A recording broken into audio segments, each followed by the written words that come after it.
नमस्ते बच्चों, आज हम शब्द और पद का अध्ययन करेंगे। शब्द किसे कहते हैं?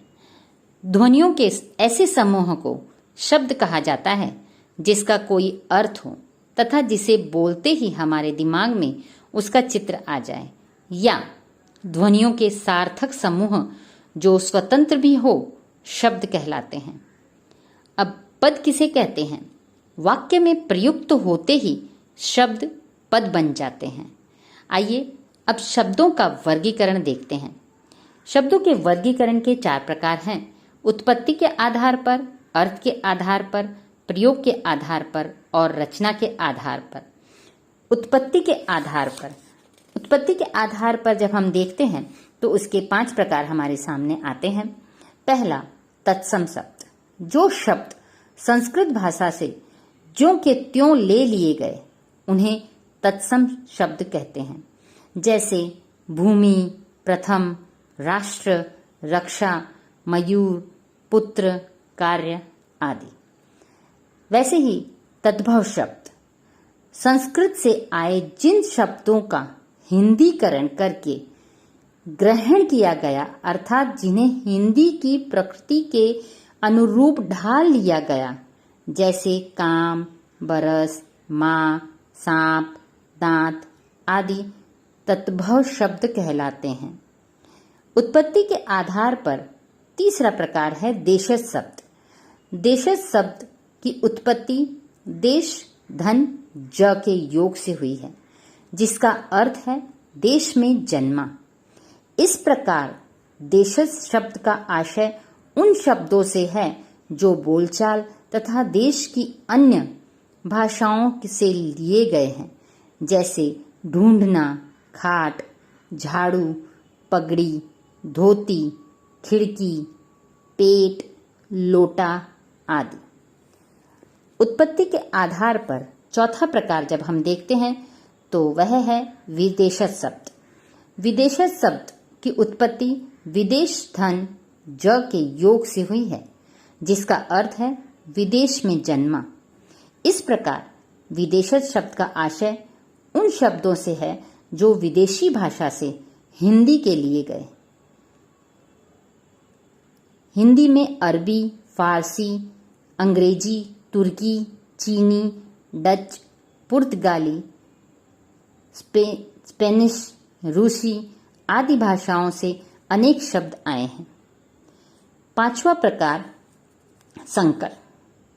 2 भिन्न भिन्न भाषाओं के मिश्रण से बने शब्द संकर कहलाते हैं, जैसे रेल, गाड़ी।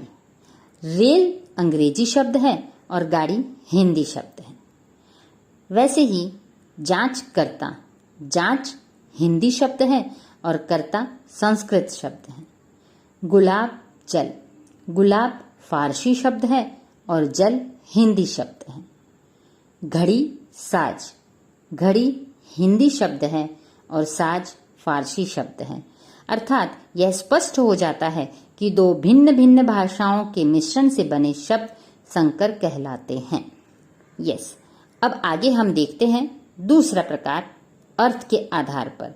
अर्थ के आधार पर जब हम देखते हैं तो हमें 5 प्रकार उसके मिलते हैं। पहला है एकार्थी, दूसरा है अनेकार्थी, तीसरा है पर्यायवाची, चौथा है विपरीतार्थी और 5वां है श्रुति संपन्नार्थक शब्द। अर्थ के आधार पर शब्दों का वर्गीकरण इस प्रकार होता है, जैसे पहला एकार्थी। वे शब्द जिनका निश्चित अर्थ होता है एकार्थी कहलाते हैं, जैसे पुस्तक, लड़की, कुर्सी, घर। दूसरा अनेकार्थी। एक ही शब्द के कई अर्थ होते हैं और प्रसंग अथवा वाक्य के आधार पर उसका अर्थ ग्रहण किया जाता हो, ऐसे शब्दों को अनेकार्थी कहा जाता है, जैसे अंबर, कपड़ा, आकाश। दूसरा शब्द है पत्र, पत्ता, चिट्ठी। अब पर्यायवाची देखते हैं। पर्यायवाची उन शब्दों को कहते हैं जिनके अर्थ समान हों, वे पर्यायवाची कहलाते हैं। यहाँ एक बात ध्यान देने योग्य है कि भाषा का हर शब्द अपने में एक अलग अर्थ रखता है। उसमें सूक्ष्म अंतर अवश्य होता है, तभी एक शब्द के लिए दूसरा शब्द आता है। आग, पावक, अनिल। आग, पावक, अग्नि, अनल। दूसरा आकाश, अंबर, गगन, व्योम। चौथा प्रकार है विपरीतार्थक शब्द।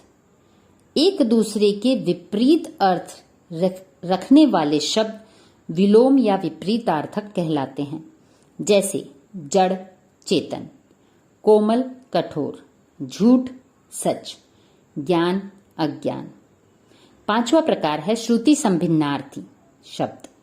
वे शब्द जो सुनने में एक समान लगे लेकिन उनके अर्थ अलग अलग हों, श्रुति संभिन्नार्थी शब्द कहलाते हैं, जैसे अन्न, अनाज, अन्य, दूसरा, अवधि, अवध की भाषा, अवधि, समय, सीमा।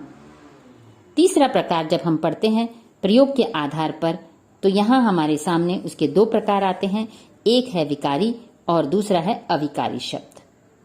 जब भाषा में शब्दों का प्रयोग होता है तब व्याकरणिक दृष्टि से वे जिस प्रकार के लिए बने हैं उसी के अनुसार उन्हें संज्ञा, सर्वनाम आदि रूपों में समझा जाता है।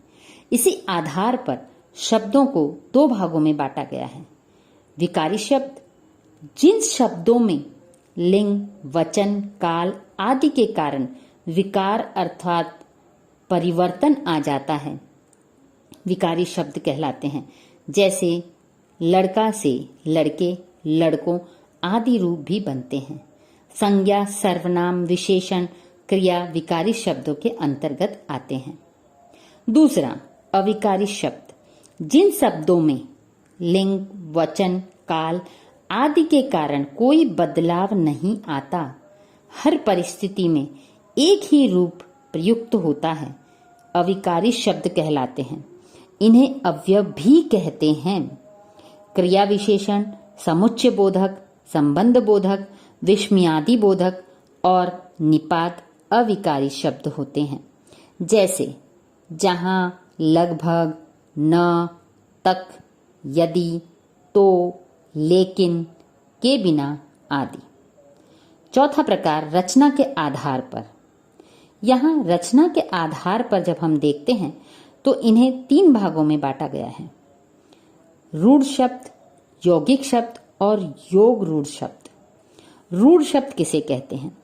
जो शब्द एक अर्थ विशेष या वस्तु विशेष के लिए प्रयुक्त हो या जो अपने मूल रूप में व्यवहार में लाए जाएं, उन्हें रूढ़ शब्द कहलाते हैं। यह जैसे कुर्सी, फूल, कुत्ता आदि।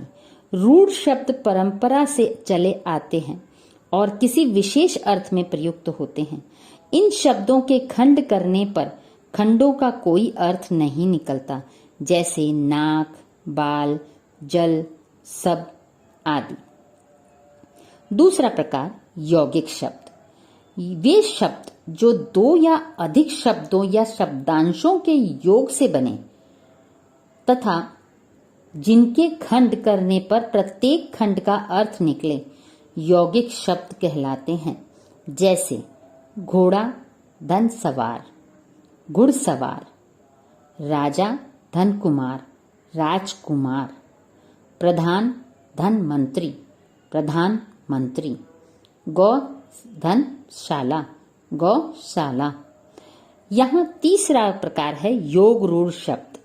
जो शब्द दो शब्दों के मेल से तो बने हैं परंतु किसी विशेष अर्थ का बोध करवाते हैं और एक निश्चित अर्थ में रूढ़ हो जाते हैं, योग रूढ़ शब्द कहलाते हैं। उदाहरणार्थ चार पाई अर्थात चार पाए हैं जिसके।